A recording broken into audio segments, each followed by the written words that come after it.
Assalamualaikum warahmatullahi wabarakatuh. Selamat pagi anak-anak. Bagaimana kabarnya hari ini? Semoga selalu sehat dan tetap semangat. Baiklah, pada pelajaran kita kali ini kita akan belajar tentang tema 2, subtema 1, muatan bahasa Indonesia, kelas 4, mengenai menceritakan informasi berdasarkan gambar yang diamati. Kemudian, gagasan pokok dan gagasan pendukung suatu teks. Dan mengolah informasi dalam bentuk peta pikiran. Nah, anak-anak, itulah materi yang akan kita pelajari hari ini. Sudah siapkah kalian? Mari kita belajar bersama. Baiklah, untuk materi yang pertama adalah menceritakan informasi berdasarkan gambar yang diamati. Informasi dapat diperoleh dari gambar. Informasi dapat diceritakan dengan cara menjelaskan bagian-bagian gambar secara detail atau terperinci. Sampaikan juga gagasan pokok yang sesuai dengan gambar.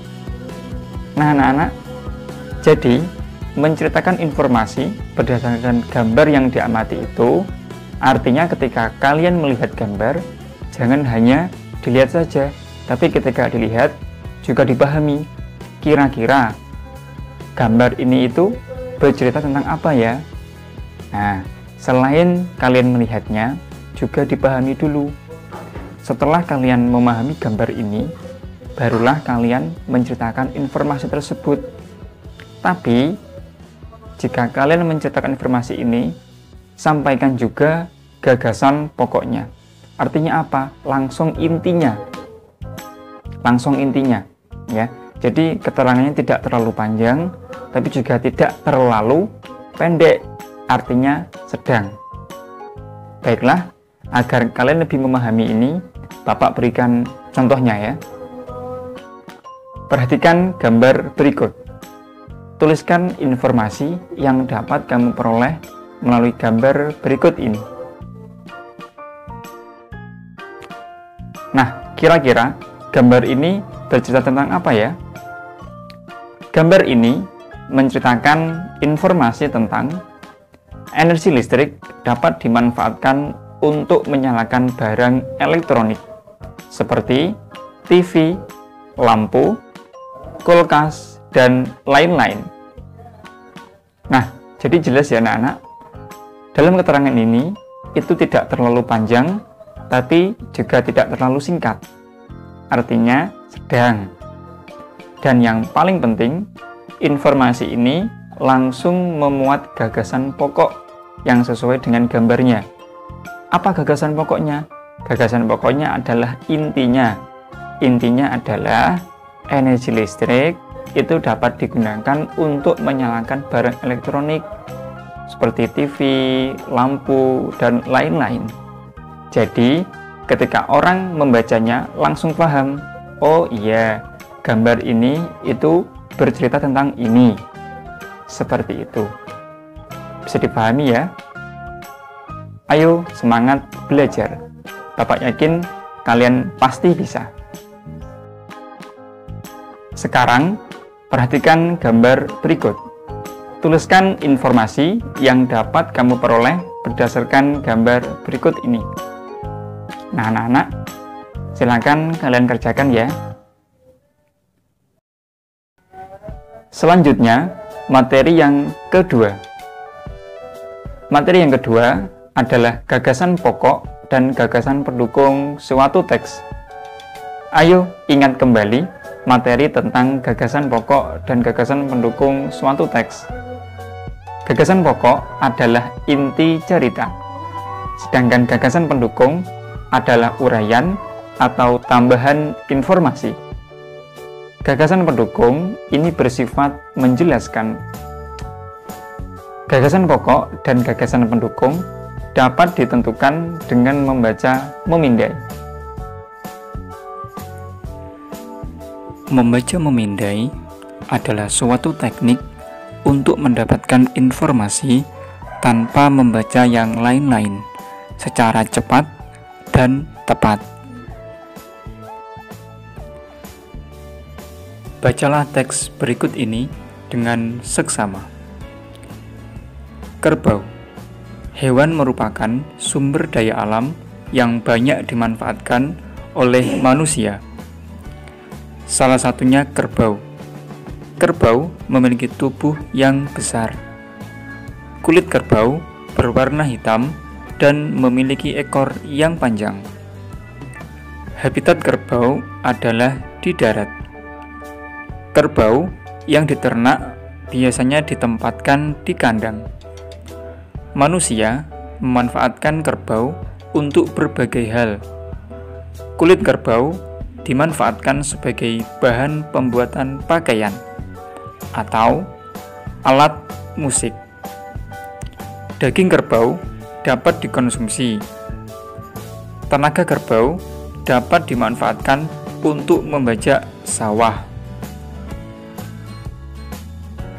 Setelah membaca bacaan tadi, tentukan gagasan pokok dan gagasan pendukung paragraf tersebut.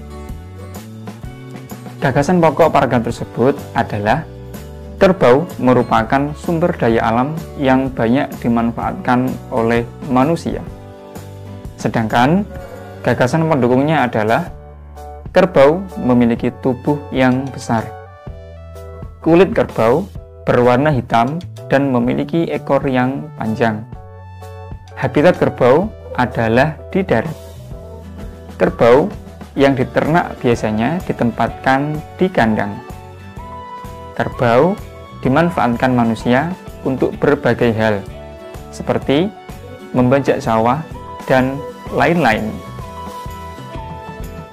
Nah, anak-anak, jelas ya di sini ya. Jadi kalian bisa membedakan antara gagasan pokok dan gagasan pendukung. Sebelumnya, Bapak mau mengingatkan dulu bahwa gagasan pokok dan gagasan pendukung itu terdapat setiap paragraf. Nah, bacaan yang kalian baca tadi itu merupakan hanya satu paragraf saja. Setiap paragraf itu memiliki gagasan pokok dan gagasan pendukung. Gagasan pokok itu bersifat inti, ya, inti. Kalau gagasan pendukung itu bersifat menjelaskan. Nah, dari bacaan yang kalian baca tadi sudah sangat jelas bahwa gagasan pokoknya merupakan kerbau itu dimanfaatkan oleh manusia.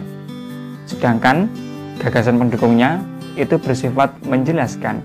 Seperti hewan kerbau ini ekornya panjang, kemudian tubuhnya besar, kemudian dimanfaatkan oleh manusia dalam berbagai hal dan sebagainya. Nah, antara gagasan pendukung dengan gagasan pokok itu saling berkaitan. Jadi kalau gagasan pendukung itu bersifat menjelaskan, kalau gagasan pokok itu inti cerita. Di sini bisa paham ya? Oke. Setelah kamu mengenal gagasan pokok dan gagasan pendukung, sekarang carilah sebuah teks tentang sumber daya alam. Kalian bisa mencarinya di koran, majalah, atau internet. Kemudian, tuliskan gagasan pokok dan gagasan pendukung pada teks tersebut. Ayo dikerjakan agar kalian bisa lebih paham.